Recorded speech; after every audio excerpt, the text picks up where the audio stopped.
السلام علیکم ناظرین کرام، نئی ویڈیو میں آپ کو خوش آمدید کہتے ہیں۔ بہت زیادہ چرچہ ہو رہا ہے کہ کوئی عمران خان نے ملک دشمنی کی بات کر دی ہے، غداری کی بات کر دی ہے۔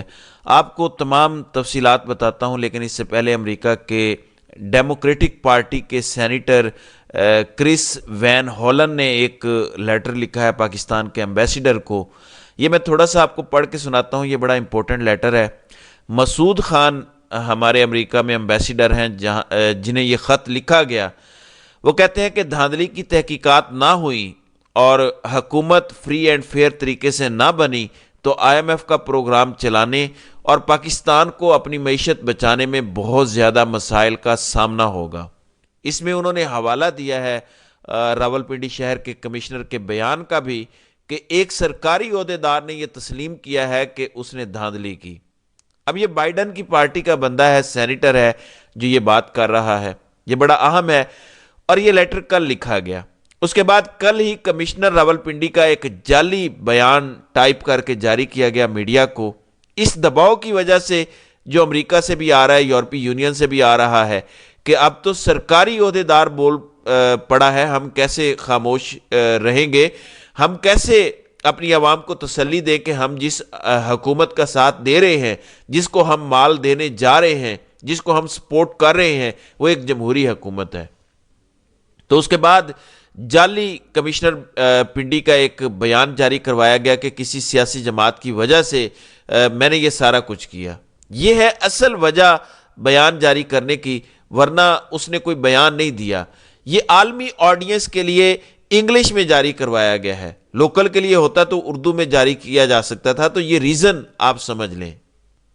دوسری جانب الیکشن کمیشن نے الیکشن کے 14 دن کے اندر اندر تمام الیکشن کے نتائج، یعنی جتنے بھی کاغذات ہوتے ہیں، وہ ویب سائٹ پر اپلوڈ کرنے ہوتے ہیں۔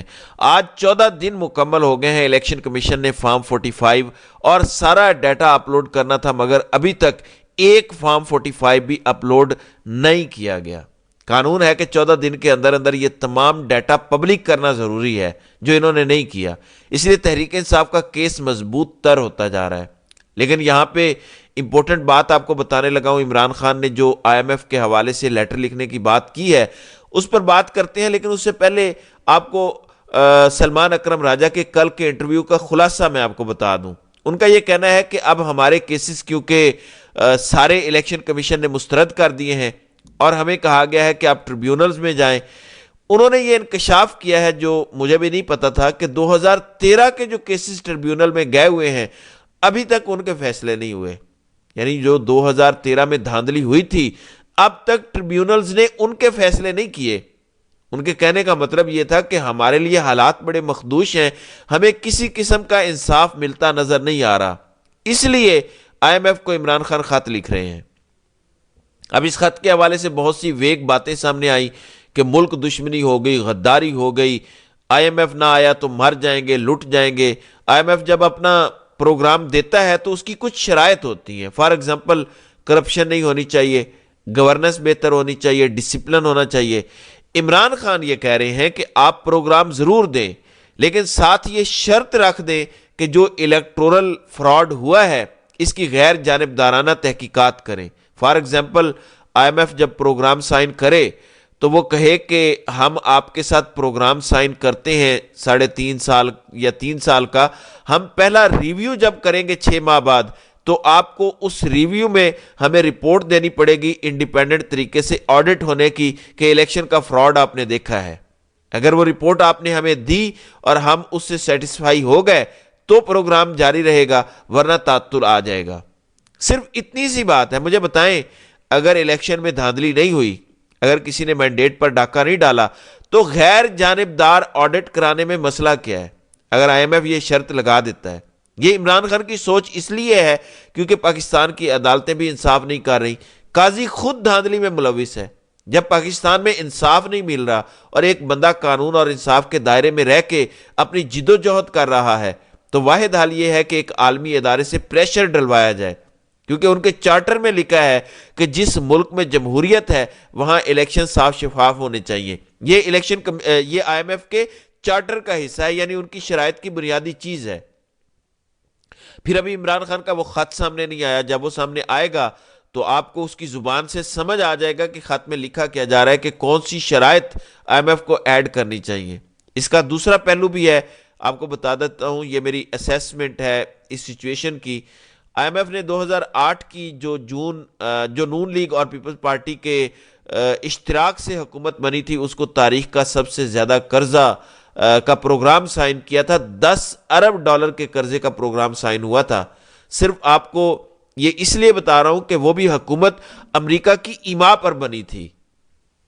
امریکہ مشرف سے تنگ آ گیا تھا۔ امریکہ کو یہ لگتا تھا کہ افغانستان میں مشرف ڈبل گیم کھیل رہا ہے، مال ہم سے لے رہا ہے اور کام ہمارے خلاف کر رہا ہے۔ وہ چاہتے تھے کہ فوج اور انٹیلیجنس ایجنسیاں، یہ جو دو جماعتیں ہیں، یہ کنٹرول کریں۔ اس ٹائم کوئی تیسری جماعت نہیں تھی۔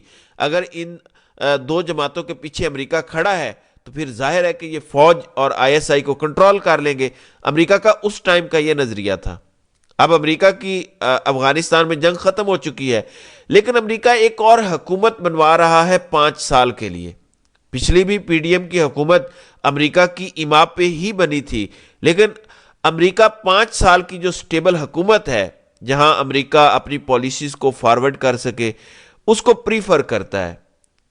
عمران خان آئی ایم ایف کو یہ خط لکھیں گے، آئی ایم ایف پھر بھی قرضہ دے گا، آسان شرائط پہ دے گا، تو یہ ثابت ہو جائے گا کہ یہ وہی گیم جو 2008 میں کھیلی گئی تھی دوبارہ کھیلی جا رہی ہے۔ اور اس بار امریکہ یہ کہہ رہا ہے کہ عمران خان کو قابو کرو۔ پہلے فوج اور آئی ایس آئی کو قابو کروانا چاہتا تھا، اب ان کے ساتھ دوستی ہو گئی ہے، بلکہ وہ حلیف بن گئے ہیں، تو اب کہا جا رہا ہے کہ عمران خان کو قابو کرو، اس کے بدلے آئی ایم ایف قرضہ دے گا۔ سو عمران خان یہ ایکسپوز بھی کرنا چاہتے ہیں کہ آئی ایم ایف جو کیڑے نکالتا ہے چھوٹے چھوٹے گورننس کے اوپر، جمہوریت کے اوپر، وہ پاکستان کے معاملات میں آنکھیں بند کر لے گا۔ لیکن اگر یہ سب نہ بھی ہو تو بنیادی مقصد یہی ہے کہ کیونکہ پاکستان کی عدالتوں سے کوئی انصاف نہیں ملے گا تحریک انصاف کو، اور تحریک انصاف یہ جنگ لڑتی رہے گی، عدالتوں میں خجل خراب ہوتی رہے گی۔ اب ٹریبیونل میں صرف 2 جج دیے ہیں۔ آپ کو پتا ہے کہ تحریک انصاف نے اوورال 500 درخواستیں دھاندلی کے خلاف دی ہیں۔ یہ تو 10 سال بھی لگے رہے، یہ درخواستیں نہیں نمٹا سکتے۔ اس کا مطلب ہے کہ ڈانگ ٹپاؤ پالیسی کے تحت ملک چلانے کی کوشش کی جائے گی۔ ایسے میں ظاہر ہے کہ آپ نے ہاتھ پاؤں مارنے ہیں قانون اور دائرے کے اندر رہتے ہوئے۔ ناظرین کرام، عوام کا کیا موڈ ہے وہ میں آپ کو ایک بار پھر دکھا دیتا ہوں۔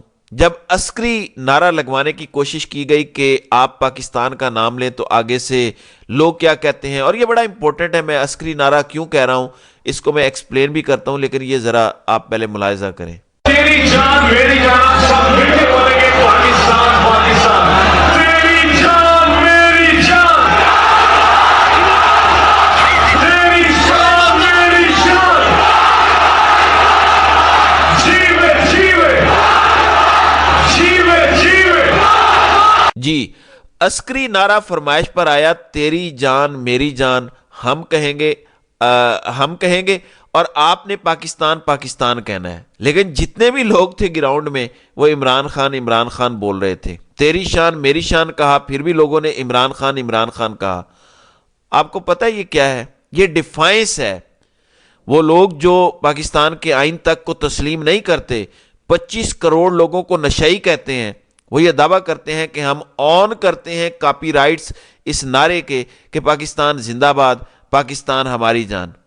نہیں میری جان، آپ یہ آن نہیں کرتے۔ یہ نعرہ بھی پاکستان کے 25 کروڑ عوام آن کرتے ہیں۔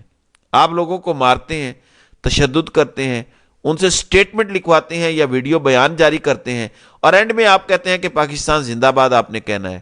یہ کاپی رائٹ آپ کے پاس نہیں ہے، کیونکہ آپ پاکستان کا آئین ہی تسلیم نہیں کرتے، آپ پاکستان کے قانون کو ہی نہیں مانتے، آپ اس سے ماورا ہیں، یعنی آپ پاکستان کے کسی قانون اور آئین کے دائرے میں ہی نہیں آتے، تو اس نعرے کے کاپی رائٹس آپ کے پاس کیسے ہیں؟ یہ عوام کے پاس ہیں، اور عوام نے عمران خان کا نعرہ لگا کے ڈیفائنس شو کیا ہے۔ بادشاہ سلامت، آپ جہاں جائیں گے یہ نعرہ آپ کو سننے کو ملے گا۔ آپ ٹی وی آن کریں گے تو پی ٹی وی پر بھی یہی نعرہ آپ کو سننے کو مل رہا ہوگا، آپ چھپ نہیں سکیں گے۔ یہ بھی ذرا سنیں۔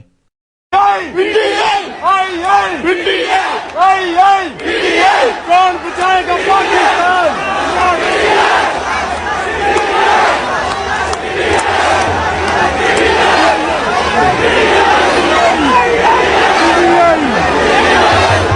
ناظرین اکرام، مجھے یوں محسوس ہوتا ہے کہ لوگ میچز میں صرف اس لیے آ رہے ہیں تاکہ وہ بتا سکیں ان قوتوں کو جنہوں نے پاکستانی عوام کا مینڈیٹ چوری کیا ہے کہ ہماری کیا سوچ ہے اور تم لوگ کون سی گندی غلیظ گیم ڈال رہے ہو ہمارے ساتھ۔